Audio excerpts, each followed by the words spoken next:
Hello everyone, my name's Duncan White. I'm the managing editor of the International Fire and Safety Journal, and I'm delighted today to be joined by Martin Langer from OroraTech Wildfire Solutions. Martin, how are you, my friend? I'm very good. It's such a pleasure to be online with you and talk about fire. So I was very much looking forward to this in the morning. Yeah, you and I both, my friend. Martin and I were just talking offline where it's taking a long time for both of us to be available to do this, so we are looking forward to it. Martin, tell the listener a little bit about you, your journey with OroraTech, and a little bit more about the company. Absolutely, with pleasure. So I was with OroraTech, I would say, since the beginning. We spun out the company in 2018 from the Technical University of Munich. So I also studied at this university and made my PhD there. My own background is tech, so I always wanted to, build satellites and launch rockets when I was a kid. I was always fascinated by tech, not only space but in general technology. And we ended up doing this at the university. And in 2018, we decided to spun out OroraTech to use all that research we did and to do something useful with it. And we realized, hey, fire is a huge problem, and the tech we had in our hands back then seemed to be useful. So we spun out in late 2018, I'd say, and then got in touch with first customers, first clients that really struggled with the problem in 2019.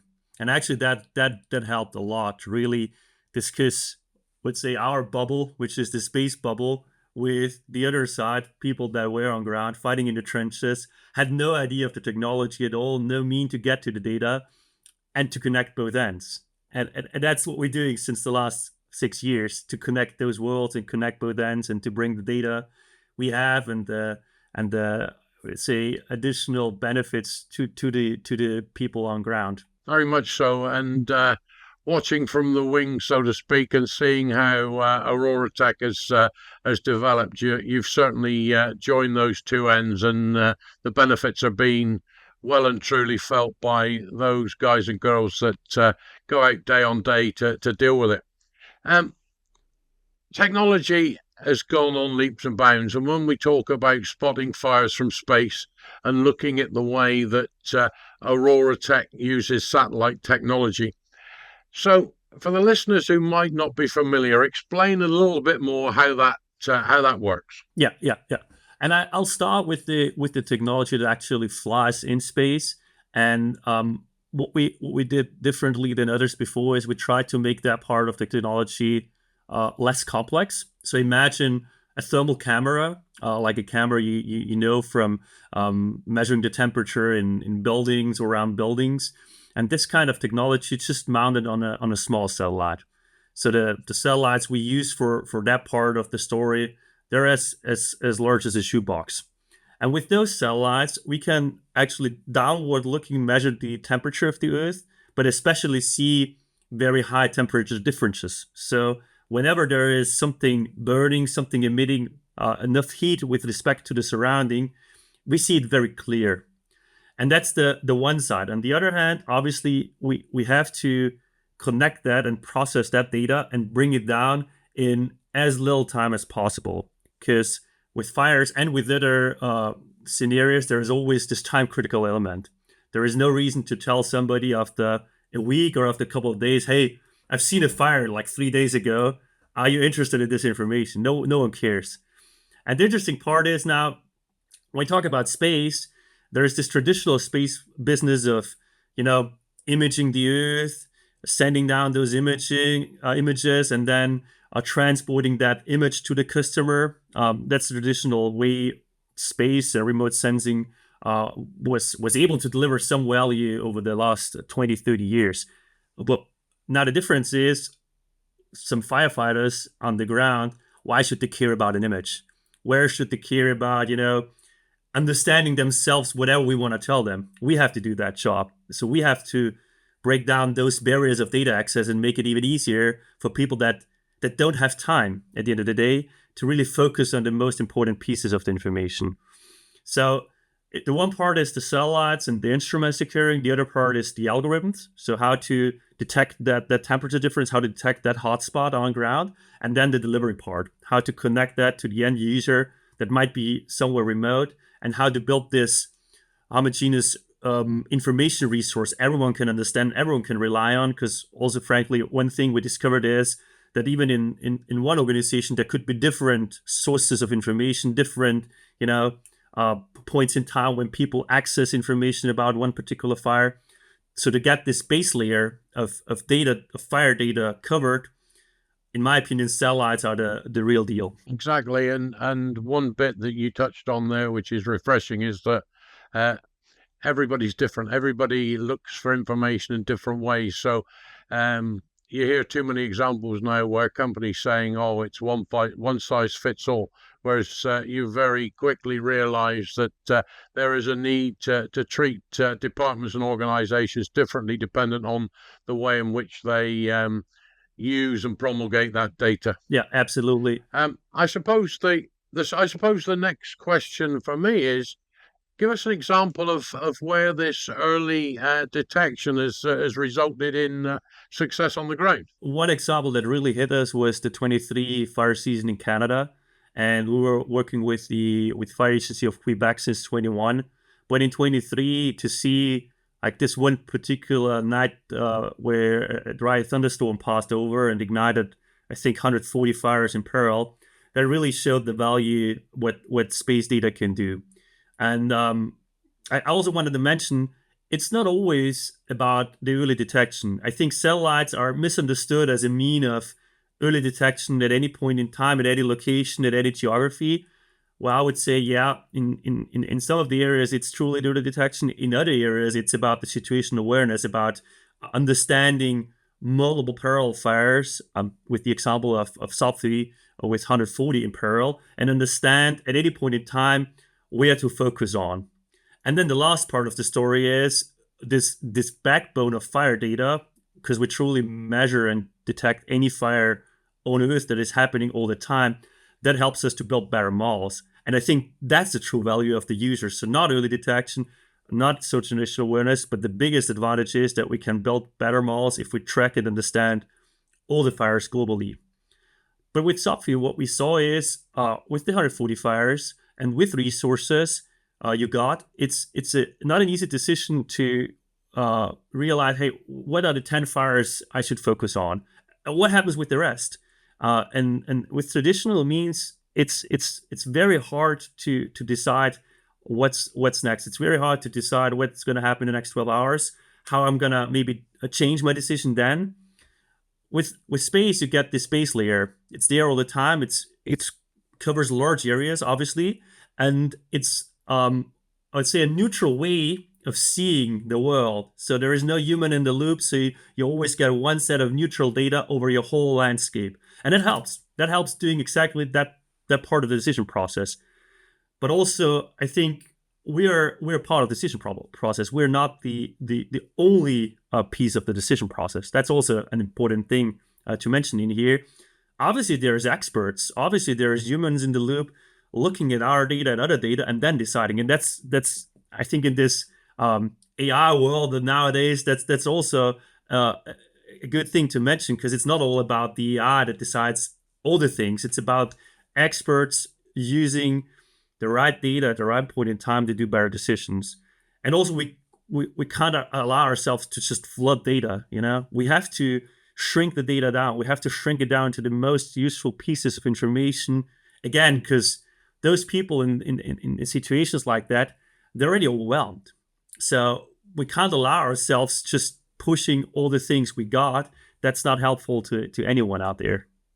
You're quite right. The information that the firefighters on the ground need, and also their tactical and strategic commanders, they want to know what's relevant to them at this moment in time. But in relation to the strategic overview, the service commanders need to be looking ahead. They need to be working very much with you guys to say, we're dealing with this now. What's coming around the corner? Where should we be looking at putting those next resources? And having that ability and those partnerships to be able to deliver that information to the right people at the right time. You must have seen some huge successes from that.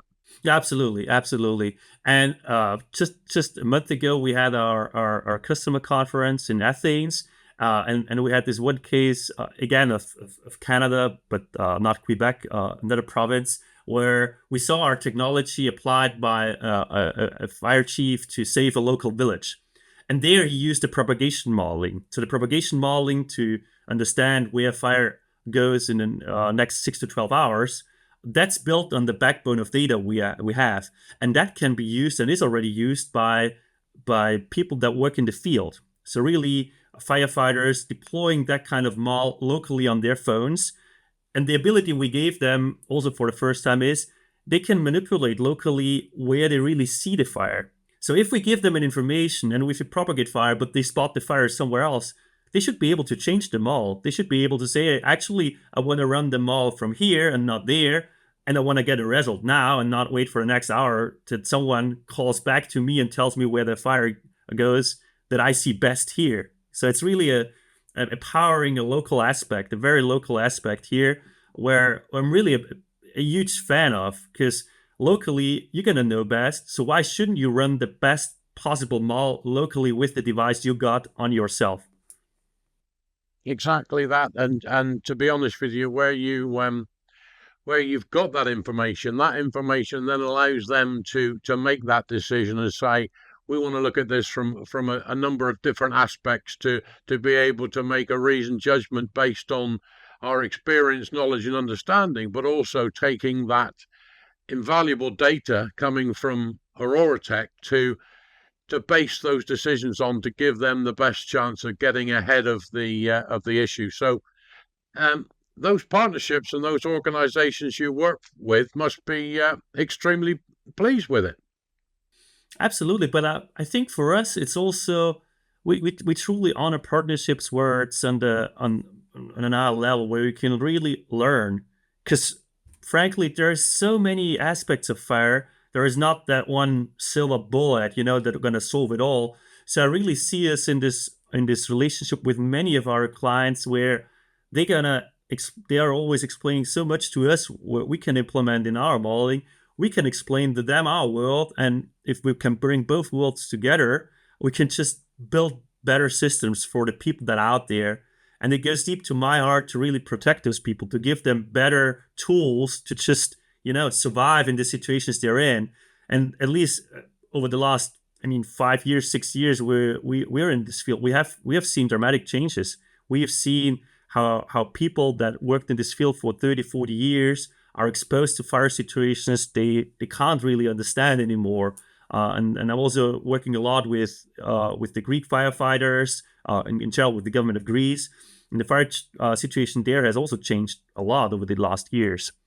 And to like equip people on the ground with the best possible tools, that goes deep to my heart as the main job we're doing. Yeah, and that is a huge credit to you and the whole of the OroraTech team.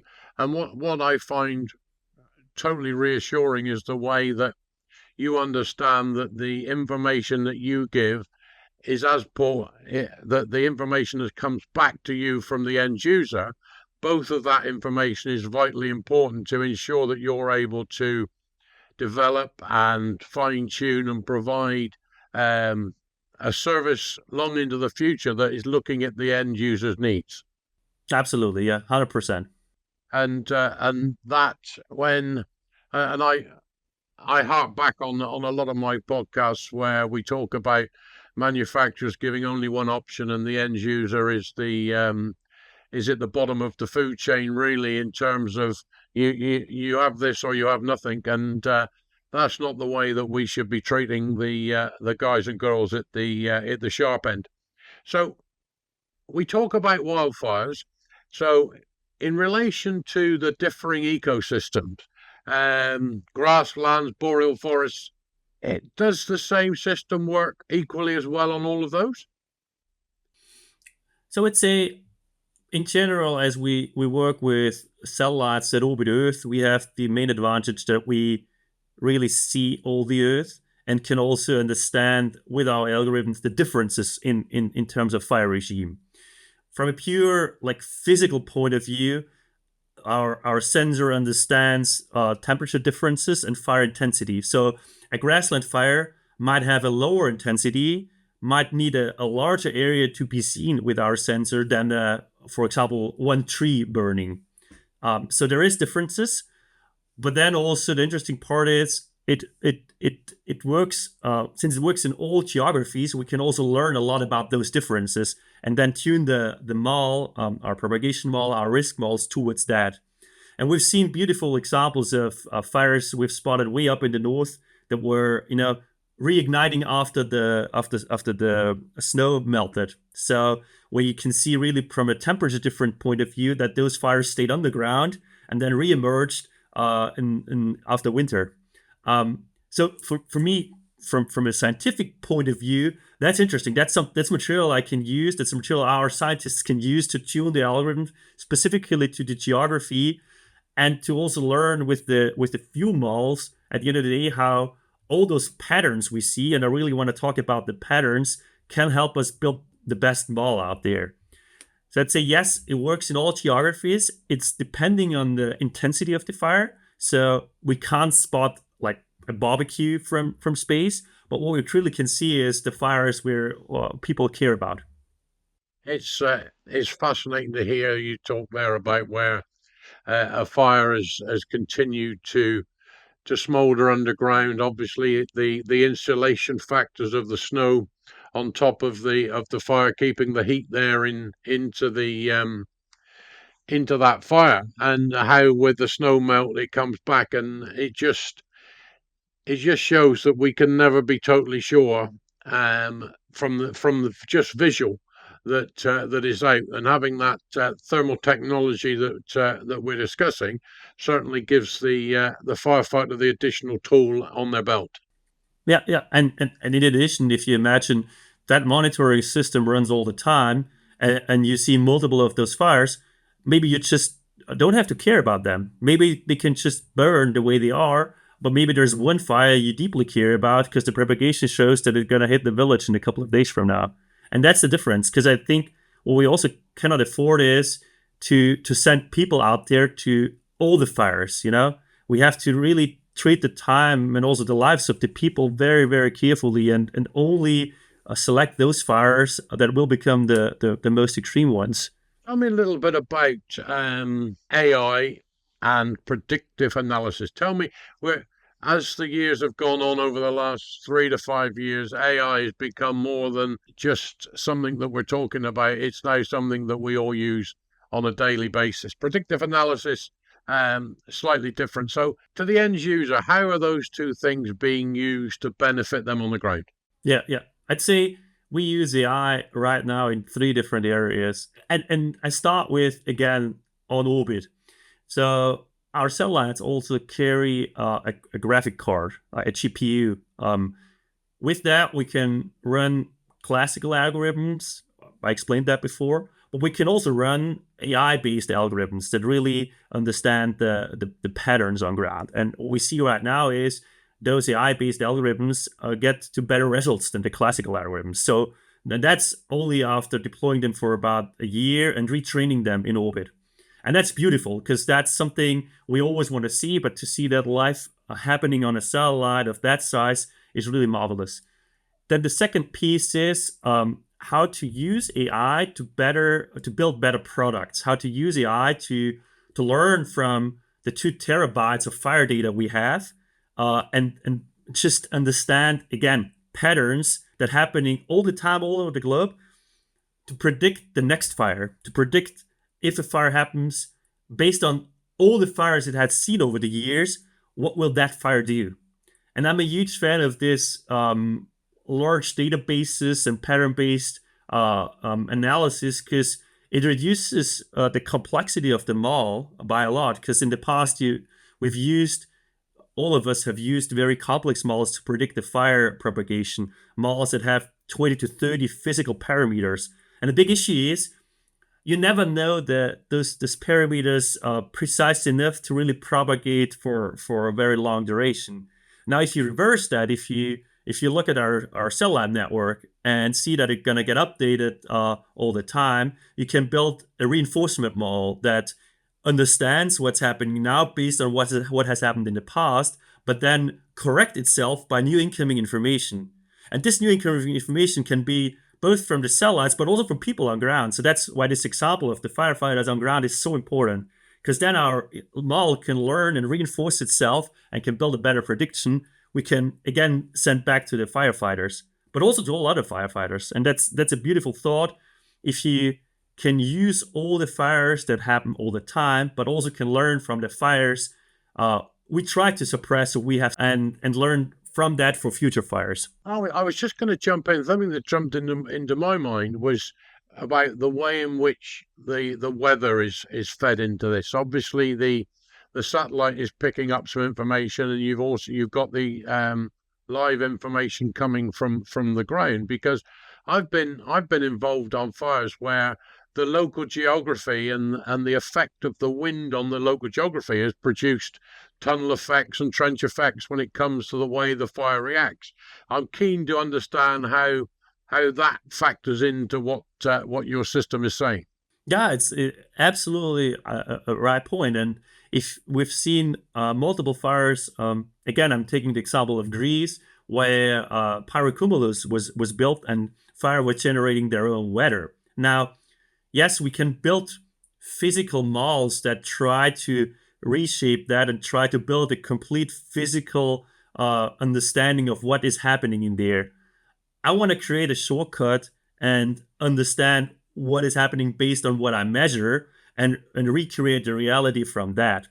So again, also here, I think we're measuring enough fires globally all the time that we can understand those effects and retransport it to a model that itself doesn't have to understand all the little parameters. And I think that's a critical difference. And what I imagine is, and what we're building right now is a model that can really, again, can run locally on phones. So whatever we can deploy in the field, whatever can be run by phone or any other device is useful. Whatever thing is complex or has to be run in a local facility in a supercomputer, it's not useful. It cannot be used in the field. So we have to really connect the ends to make it happen. And that's frankly the third area where I see AI more and more coming in. I think with all the large language models and the way they're deployed, our behavior to understand things, to search for things has changed over the last year or two. Now, our job is, and I mentioned at the beginning, is to break the barriers of data access. How can we really get it out there? So what we've done over the last year is to connect our fire information to large language models and experimented with, functions that, for example, summarize the fire situation. So if you're a fire chief or firefighter and you drive to work in the morning, what if a large language model just give you a 2-minute wrap up of all the things this model understood from the last 24 hours?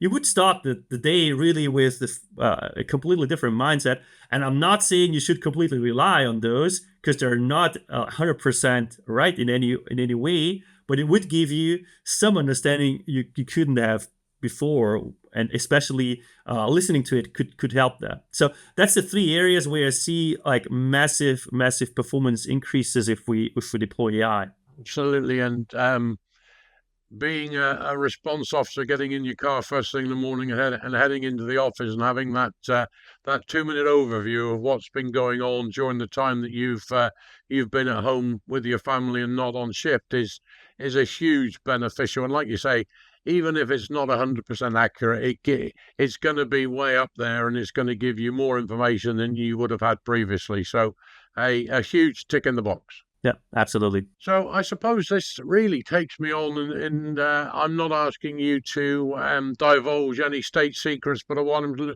trying to say to all my guests is, so what can we expect next? What does the future hold for OroraTech, and also what can the end user be excited to look forward to seeing in the next 6 to 12 months? Absolutely, and it's a lot. There a lot of things will come out. many of them I cannot talk about today, but there's many exciting things that are currently either being deployed or are soon deployed. I think the first puzzle we have to solve on our end is to really get a network, and by network I mean enough satellites up there to get to a very high revisit rate. I think that's the backbone of all of it, to build that infrastructure, and that's our task to deploy it. And we're gonna do and achieve that over the next year or two. So we have a lot of nice things that are currently under the radar, how to speed up there, because now we've solved the miniaturization. Now we're deploying tens of satellites, but I think the critical threshold we have to hit is 100. So if we have 100, we can do any place on Earth in between 15 to 45 minutes, and that's from a modeling perspective. So I'm not mentioning early detection. Truly, from a modeling perspective, that's going to solve the puzzle. Obviously, it's also going to help a lot in early detection, but the early detection piece, I'm very careful, because it always depends on where you are, if like a 15-minute will seal the deal or not. And then I think where I'm really excited is when I think about the future products we're shaping right now. I've seen risk models being constructed right now by a team that really will make a difference. And with risk, I mean, what's the risk of a fire in the next 5 to 10 days? That's the one piece, to really see short term, how should I deploy? How should I maneuver my assets to be prepared in a better way? But then also like a seasonal risk. How do we solve that puzzle of one fire season being very intense and the next one might be as well very intense or not? So how do we solve that puzzle and prepare ourselves better for that seasonality? Oh, but also for, will the fire season maybe start in January or maybe in June? Those are puzzles I think we can always solve by data. And I mean, the backbone of all of it is to collect all that data and to collect it from space to be able to understand any fire on Earth and build the best products out of that. And hugely exciting. I think we're going to be seeing so much more, hearing so much more, and let's hope that you and I, in a year's time, when we get back together and discuss the way in which things have gone, we can look back on what we talked about here and be thrilled by the huge advances that has been made. Martin, it's been an absolute pleasure, my friend. We know how busy you are, and I really thank you for taking the time of sitting down and chatting. My name's Duncan White. I'm the managing editor of the International Fire and Safety Journal, and I've had the absolute pleasure today of speaking to Martin Langer, the CEO of OroraTech. For more information, go to OroraTech.com, where you will be able to find information, or if not, make contact with OroraTech to get it exactly from the horse's mouth. Good afternoon, everybody. Martin, thank you, my friend. Thank you. Bye-bye.